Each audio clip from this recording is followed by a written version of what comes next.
वास्तव में मरना जिसका होता है वो है पंचभौतिक शरीर और सूक्ष्म शरीर, मन बुद्धि अहंकार। उसके मेल को बोलते जन्म और वियोग को बोलते मृत्यु। उन दोनों को जानने वाला जो तुम्हारा मैं है, जिसको तुम, जहां से तुम्हारा मैं उठता है, तुम निर्लेप हो। जैसे दुख आते, सुख आते, बचपन आता, सब चला गया, लेकिन तुम्हारा मैं वही का वही है। जागृत चला गया, स्वप्न चला गया, गहरी नींद चली गई, लेकिन तुम्हारा वास्तविक दृष्टा चैतन्य जो हर समय रहता है, इसीलिए उस परमेश्वर का नाम हरि। वो परमेश्वर तुम्हारा अपना आप है, आत्मा। नित्य प्रलय, निमित्त प्रलय, अत्यंतिक प्रलय, महाप्रलय, ब्रह्मलोक, विष्णुलोक, शिवलोक, सब स्वाहा उनके साकार हो गए। फिर भी जो रहता है वही चैतन्य अभी भी है, उसीलिए उस परमेश्वर का नाम हरि भी है, हर समय रहता।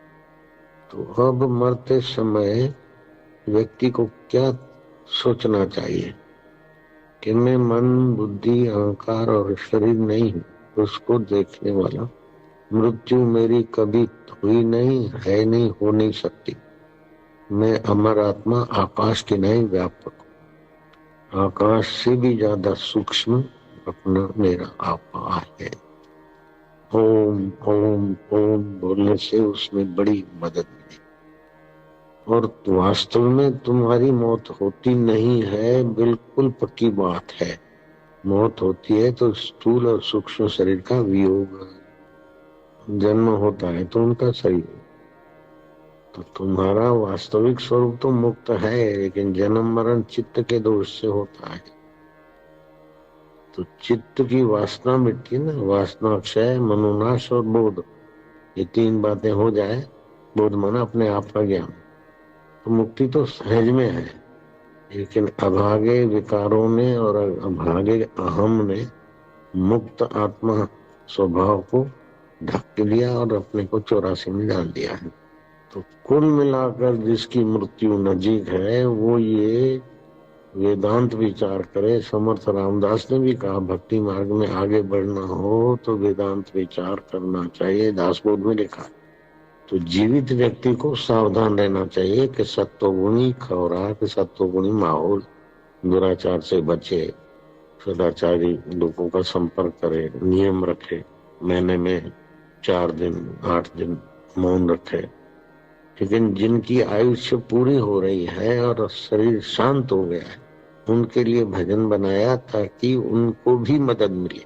और मृतक व्यक्ति के पीछे लोग रुदन करके अपना भी मन शोकातुर न करे, और मृतक व्यक्ति के लिए भी वासना और गंदगी पैदा न करे। गरुड़ पुराण में लिखा है, जो मर जाता है उसके पीछे रोते हैं तो आंखों के आंसू और नाक से गंदगी बहती है, उसको पीनी पड़ती है। इसलिए मृतक व्यक्ति के पीछे रुदन नहीं करना चाहिए, कीर्तन करना चाहिए।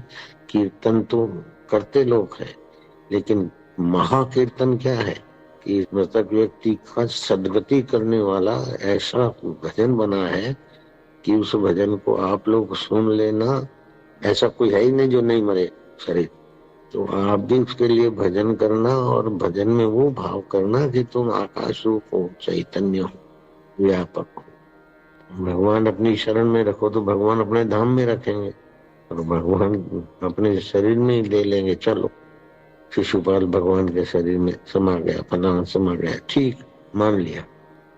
लेकिन जब विष्णु लोग, ब्रह्म लोग, चल मेरे भैया, तो ब्रह्मा जी में जो घुसे हुए वो भी तो चल हो जाएंगे। हाँ, ये व्यवस्था है कि ब्रह्मा जी ब्रह्म उपदेश देंगे तो भी अपने ब्रह्म स्वभाव में मुक्त हो जाएंगे। विष्णु जी भी देंगे तो ऐसा भी हो सकता है।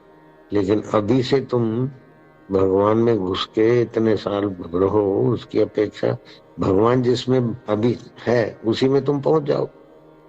आसान भी है, और अभी से मुक्ति का अनुभव करो।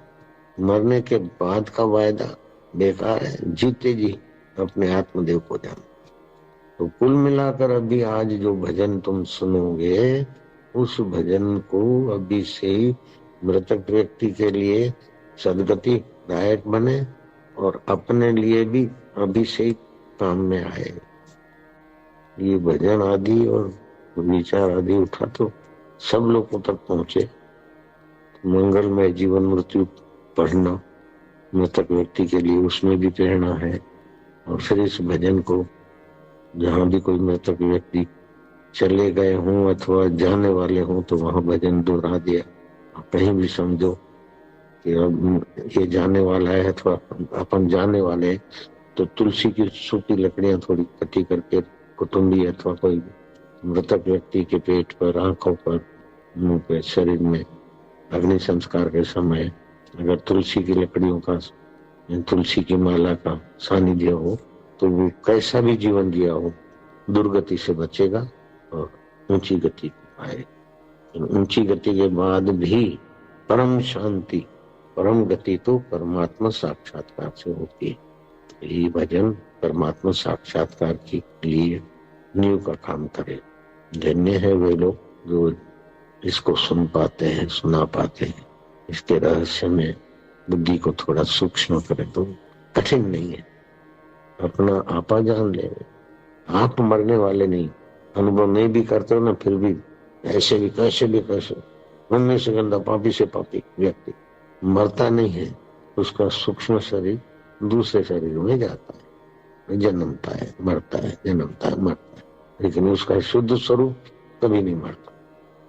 अभी तुम जो मरने की तैयारी में, उसको भी स्वभाव कि तुम चैतन्य हो, आत्मा हो, दुख को जानते हो, सुख को भी जानते हो और मृत्यु को भी जानते हो। सूक्ष्म शरीर से तुम देख रहे हो अपने देह को, तो तुम्हारी मृत्यु नहीं हुई। शरीर की मृत्यु वास्तव में मृत्यु नहीं है। एक दूसरे की देखकर उसका भय है। शरीर को मैं मानने की बेवकूफी है। अपने को मैं मानो तो बस हो गया।